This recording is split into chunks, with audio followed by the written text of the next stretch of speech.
भाषा की बात। भाग क।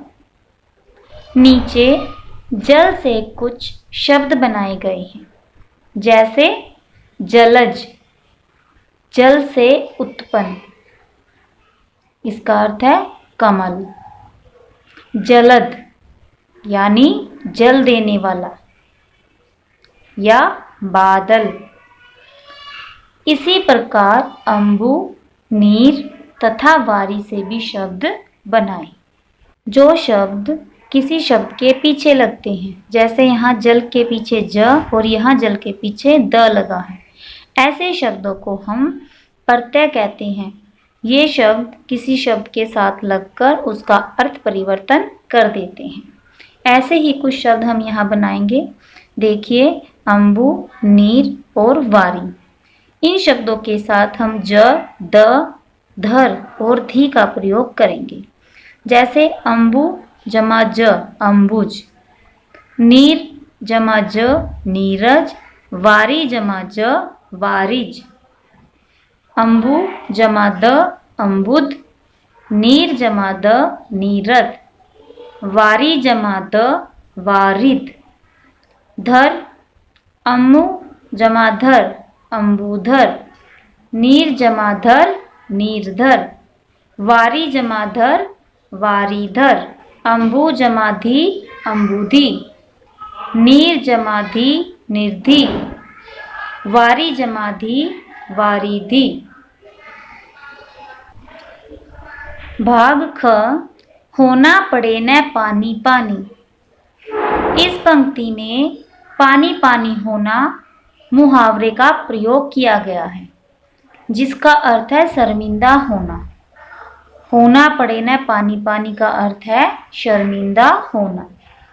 इसी तरह पानी से संबंधित कुछ मुहावरे इकट्ठे करें और उनका उचित संदर्भ में प्रयोग करते हुए वाक्य बनाएं। जैसे देखिए, पानी उतरना। पानी उतरने का मतलब है अपमानित होना। वाक्य देखिए, बहुत हो गया अब पानी मत उतारो। दूसरा है, पानी में आग नहीं लगती। इसका अर्थ है असंभव कार्य करना। पानी में आग नहीं लगती, इसलिए सोचकर बोलो। भाग घ। पानी तेरी अजब कहानी। और इसके पीछे देखिए, ये जो निशान लगा हुआ है, ऐसे इसे हम बोलते हैं विस्मयादि बोधक। इस पंक्ति के अंत में जो ये चिन्ह लगाया गया है, ये जो चिन्ह है इसका नाम है विस्मयादि बोधक। और यह चिन्ह खुशी होना, बहुत ज़्यादा जब हम खुश होते हैं या हैरानी के वक्त या घृणा आदि जताने के लिए लगाया जाता है। इस चिन्ह का प्रयोग करते हुए वाक्य बनाइए। जैसे खुशी का भाव जताने के लिए वाह क्या बात है। देखिए, हैरानी जताने के लिए ओह तुम भी आ गए। तो यहाँ इस शब्द के बाद हम ये विस्मयादि बोधक चिन्ह लगाएंगे, जिसे इंग्लिश में एक्सक्लेमेटरी भी कहते हैं। इसी प्रकार देखिए, दुख जताने के लिए हाय वह घायल हो गया। इस प्रकार के वाक्य में हम इस चिन्ह का प्रयोग करते हैं। तीसरा है घृणा जताने के लिए, छी बड़े गंदे लोग हैं। तो यहाँ भी हम विस्मयादि बोधक का प्रयोग करेंगे। तो हैरानी जताने के लिए, दुख जताने के लिए और घृणा जताने के लिए इन वाक्यों में हम विस्मयादि बोधक का प्रयोग करेंगे। आगे देखिए, भाग घ। बच्चों और बच्चों। अब यहाँ दोनों बच्चों लिखा हुआ है, लेकिन आप ध्यान से देखिए, इस शब्द के ऊपर आपको यहाँ पर बिंदी लगी हुई है जो अनुस्वार होता है, और इसके साथ नहीं लगी हुई है। तो इन दोनों में क्या फर्क है? पानी रखना सीखो बच्चों, बच्चों ने पानी भर लिया। अब इन दोनों शब्दों का यहाँ वाक्य में प्रयोग किया गया है। ध्यान से देखिए, बच्चों शब्द 2 बार आया, लेकिन अनुस्वार का प्रयोग सिर्फ एक जगह हुआ है। जब हम किसी को पुकारते या संबोधित करते हैं तो अनुस्वार का प्रयोग नहीं होता।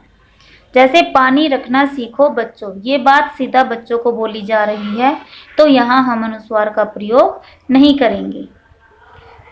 और दूसरा वाक्य है, हम किसी और को ये बात कह रहे हैं कि बच्चों ने पानी भर लिया, तब हम अनुस्वार का प्रयोग करेंगे।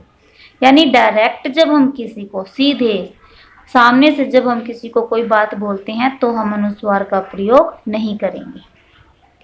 देखिए नीचे कुछ वाक्य दिए गए हैं, आप इसमें प्रयोग करके देखिए। पेड़ों को पानी दे दो।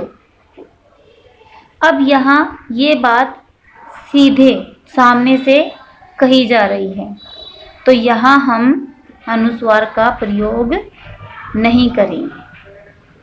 फिर आता है बच्चों मेरी बात सुनो, तो यहाँ भी हम सामने से बच्चों को कह रहे हैं बच्चों मेरी बात सुनो, तो यहाँ भी हम अनुस्वार का प्रयोग नहीं करेंगे।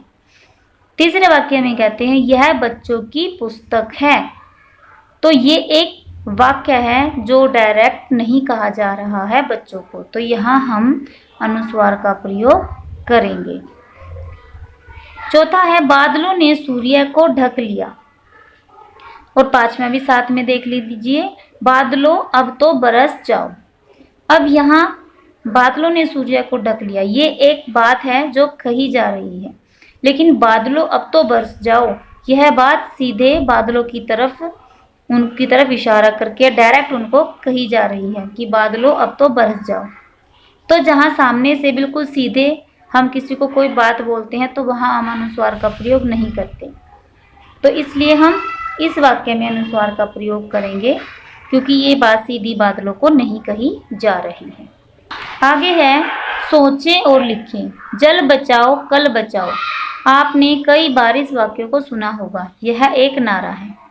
इसी प्रकार जल से संबंधित दो नारे स्वयं बनाकर लिखें। पानी की समस्या है विकराल, जल बचाओ की बने मिसाल। दूसरा है जल तो है सोना, इसे कभी नहीं खोना। इस प्रकार आप बच्चे अपनी पास से अपने आप स्वयं नारे बनाकर अपने अध्यापक के पास भेजेंगे।